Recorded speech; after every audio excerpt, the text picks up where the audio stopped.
All right, good morning. Thank you guys for allowing me to come back and have some extended conversation with you today. I'm only going to engage with you for a couple of minutes, and then you guys are going to engage with one another and kind of make this into a workshop kind of an activity where you're going to be exploring and thinking about how a balanced assessment system provides evidence of a student going through a couple of grades, kindergarten, first, second, and then into third grade. And your job today is to figure out what you would share after doing a little bit of study around a particular student, what you would share with the third grade teacher as this student enters into third grade.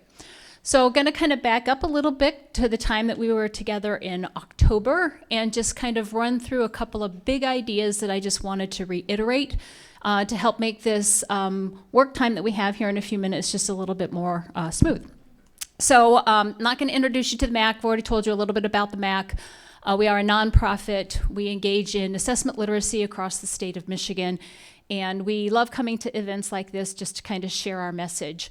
We know for you guys, assessment literacy is probably an afterthought, but when you start to think about all of the demands on your time, all of the demands around PA 146, all the demands around just really getting good information on kids, it's becoming a very integral part of your work.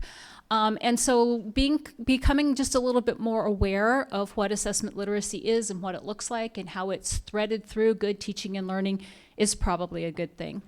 So that's my introduction to the MAC. We're going to review just the balanced assessment systems, just to kind of put that back at the top of your mind. Make some connections to the literacy essentials, and in particular PA 146, just to kind of remind you how important this work is. Thinking about how you develop this balanced assessment system for early literacy within the systems where you work, and then really thinking about that essential 9 and what it looks like in classrooms. This is a graphic that I shared with you last time I was with you back in October. We talked about a balanced assessment system. We talk about how within a system, it's not just one score in the life of that defines a child. It's multiple pieces of evidence. It's multiple measures coming together to give us the information that we need on who our students are and who they are as learners. And it's not like one piece of information is most appropriate for a student. It's all of those pieces of information are appropriate to the students. But there are various pieces along the way that are more relevant. So for instance, MSTEP, something that's more high-level vendor-produced like your NWEAs, they might give you some information, but they don't give you all the information, right, in terms of who those students are and how they engage in teaching and learning within your classrooms. So thinking about a balanced assessment system, making sure that we are gathering evidence from all of those different levels, and that the people in each of those different levels are using the information the way the information is intended to make sure that we are making the right decisions about kids, who they are as learners, and about the teachers who are engaging the students in that teaching and learning process. When we were together last past 2 times, we really talked about the power of the classroom level of assessment and how it's the one that actually gives us the most information around who our students are. And it's the one that we really need to help our teachers pay close attention to. I know that it's kind of easy to get into the trap of the NWEAs and the MAPs and the iReadies and whatever's been selected for the PA 146 and all of those things because they're legislative. Those are things that we have to do because, our state government is telling us that we have to do this. But we cannot neglect helping teachers recognize that what they do on a daily basis and the evidence that they collect through conversations, through observations, through the artifacts, through the practice that they're having their students do on a daily basis is rich in terms of evidence and giving us information about where our students are at.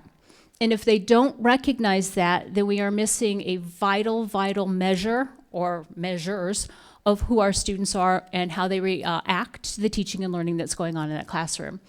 So we spent quite a bit of time last time we were together talking about the formative assessment process and just how key that is to the good teaching and learning that's going on in these early grades classrooms. So when we think about a balanced assessment systems, we know that there are various stakeholders and users within a balanced assessment system. and I should not have animated this with this slide thing here, but there you go. We have our community, we have our families, and then we have the school.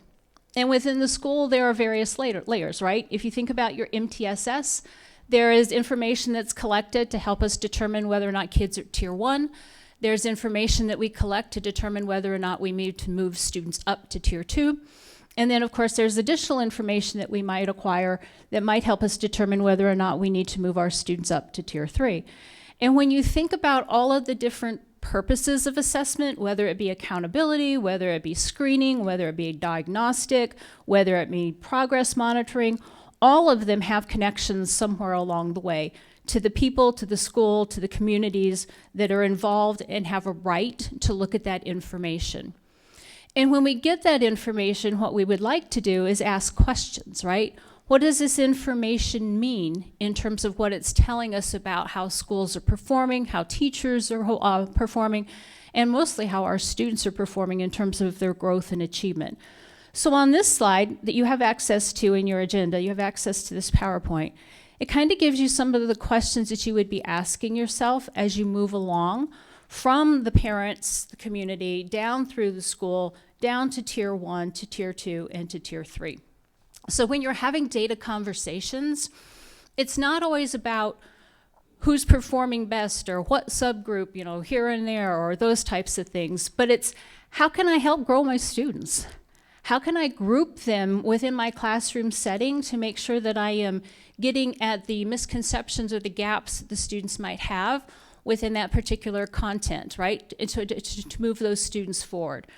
So what specific literacy skill do the students need in Tier 3 to help actually move them so that we can get them out of Tier 3 as quickly as possible and get them back in and learning the way that they need to and you know, and joining the rest of the students in terms of whatever the activities and things might be. So asking yourself some of these questions, I would encourage you to continue to look at that and think about how those questions help us interact with all of the foundations that you guys have been working with in terms of the literacy task forces, is that, yeah? May the 4th be with you, even though it's Cinco de Mayo. There you go. All of the different task force, including some things like your organizational practices, your K-3 essential practices, and of course your coaching practices. Because if you look at all 3 of those documents, there's something about assessment and balanced assessment systems, the formative assessment process, and all of those. So if you look at your organizational practices, practice 5, there is a system of determining the allocation of literacy and mathematics support in addition to high quality assessment instruction, classroom instruction, and multiple layers of support available to children building on existing skills. We know that that high quality classroom instruction is predicated on knowing where the students are at so that we know where they need to go next. That is the formative assessment process, right? That is collecting the evidence during the teaching and learning, forever being on the cutting edge of the child's competence to continue to move them forward. Practice 6, we have to have organizational systems that assess and respond to individual needs that may impact learning and development. Again, the formative assessment process. This isn't something that's done occasionally. This is something that we are doing every day, pretty much every minute of every day, as we engage with students, as we have conversations, as we observe, as we collect the evidence within that teaching and learning process. When you think about the K-3 essentials, practice 9, that probably looks familiar to you guys. Employs formative practices and diagnostic assessment tools. Formative practices, clarity in terms of what we want students to know and be able to do. Success criteria, so kids know what it is that they need to achieve in order to be proficient. Feedback, giving the kids constant feedback in terms of where they're at, in terms of that proficiency, where they need to go next. Making sure that we have self-assessing, peer assessing, that we are not grading everything, but that we are checking everything and helping students recognize what they know and are able to do and what the next step is within that teaching and learning process. And again, that could be done in a variety of ways. You do not need a summative test to help give you that information.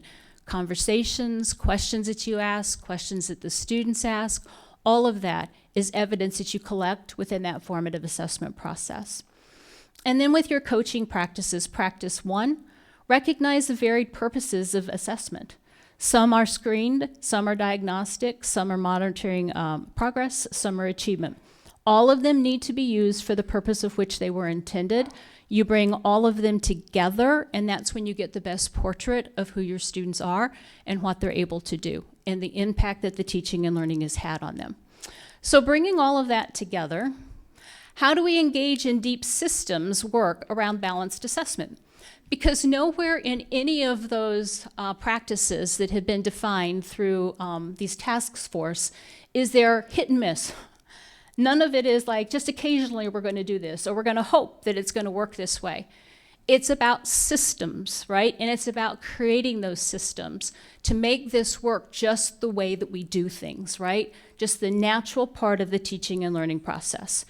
So several years ago, the Michigan Assessment Consortium, in conjunction with MDE and some very bright people here in the state of Michigan that have a really strong background in early literacy, developed what we call the Early Literacy Assessment System Guide, or what we like to call it the ELAS Guide.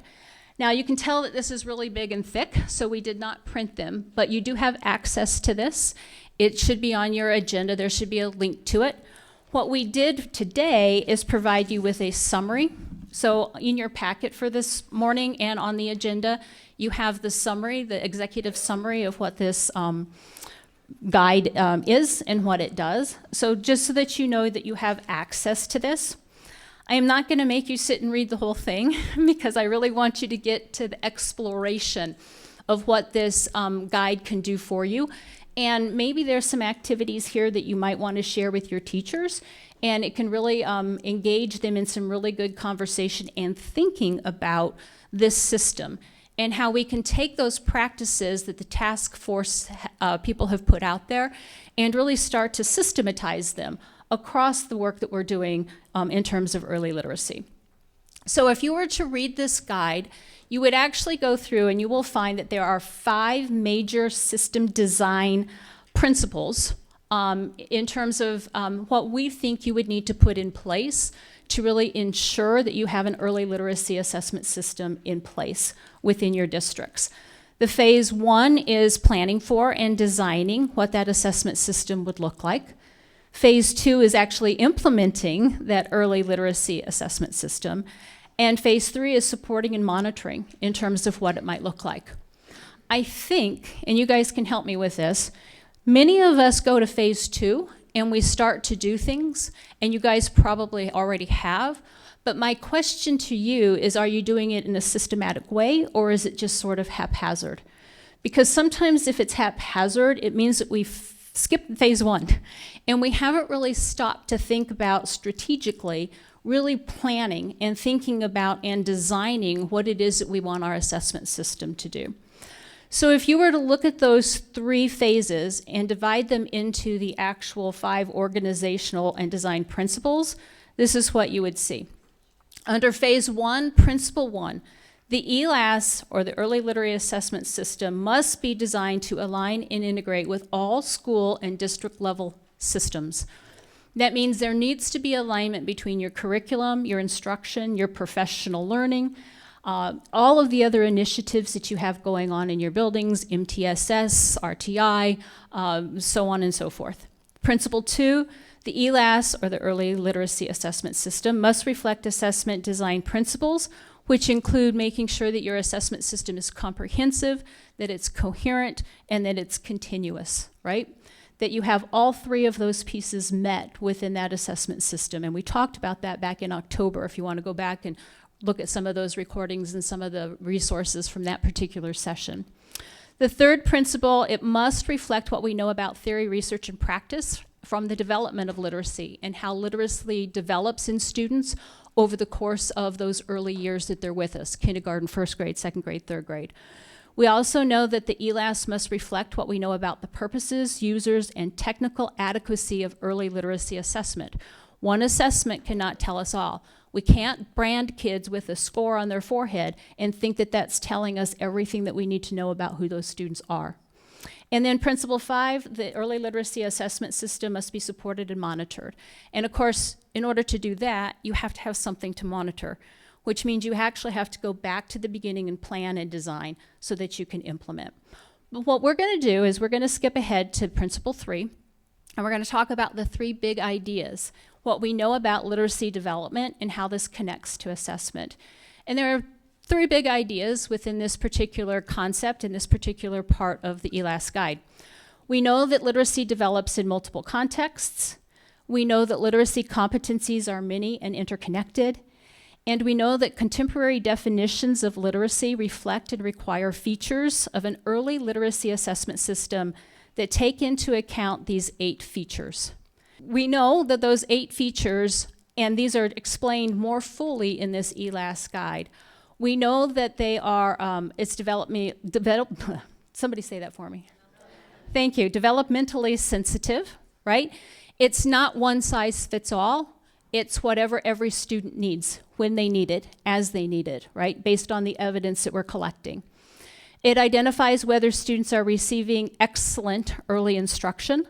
There's this underlying foundation that quality instruction goes hand in hand with the assessment system, and that every student deserves that quality instruction and that they're getting it. It identifies students who may have risk factors so that they can receive effective literacy intervention programs as early as possible, and I think we're doing a really good job of that. It yields information that is useful to guiding teacher decision-making so that literacy instruction can be tailored to various profiles of strength, challenges, and interests that students present, right? So this is every child kind of dipping into their funds of knowledge. It's almost creating a separate plan of action for every student that's sitting in front of us, which can be overwhelming, but it can be done because there are patterns and trends that we will see. We know that the literacy system is informed by the range of processes and factors that explain literacy achievement, and you guys know that better than I do. It takes into consideration the complexities of reading comprehension and reflects the dynamic and developmental nature of comprehension. Provides information on students' interests so that educators can use this information in planning instruction and take students' interest into account when reporting assessment results. That one is really important, dipping into those students' funds of knowledge, making those connections to what they're passionate about, even at those early age, can really help us move those students forward. And it applies an asset orientation motivated by the question, what knowledge and skill is the learner bringing to the table? Because none of them are coming to us as empty vessels, just waiting for us to fill their heads. They all have lived experiences that we can dip into, take, and move forward, and really meld into the literacy instruction that we are trying to engage them in. So what that does is bring us to these portraits. In this guide, what they have done is they take 3 children who are entering kindergarten at various levels, and they follow those kids from kindergarten, 1st grade, 2nd grade, and going into 3rd grade. And what they've done, if you look at the entire guide, is they've actually given you kind of like a scenario for each one of the students that kind of explains, who they are in terms of learners, who they are in terms of the children, what their background is in terms of their home life. And then it starts having conversation around, okay, they gave this particular test. The teacher noticed this while they were, walking around and having conversation with them. And it really just takes the teaching and learning and shows how snippets of assessment and evidence from that assessment is gathered throughout that child's time within the classroom setting from all different pieces and parts of that balanced assessment system. And then the resulting impact that it has on what the teachers are doing in terms of the instruction. So there are 3 portraits, and it's about 40 pages long. And I knew I only had about 40 minutes to get across, so what I did is I actually went to AI, and I put that whole chapter into AI, and I said, pull out Emma's story.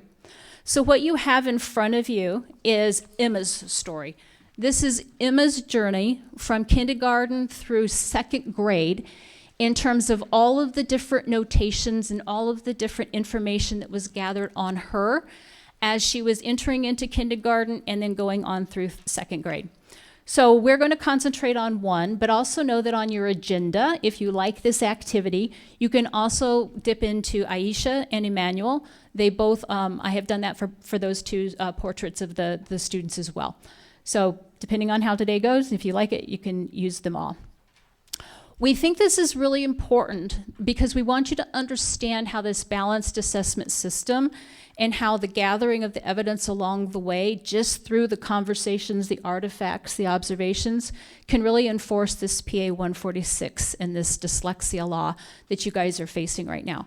So this is an activity that's really meant to help support in providing differentiated instruction and intervention using these various methods.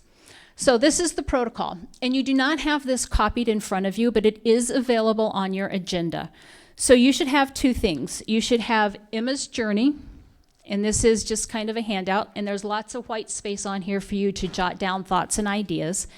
And then you have a protocol.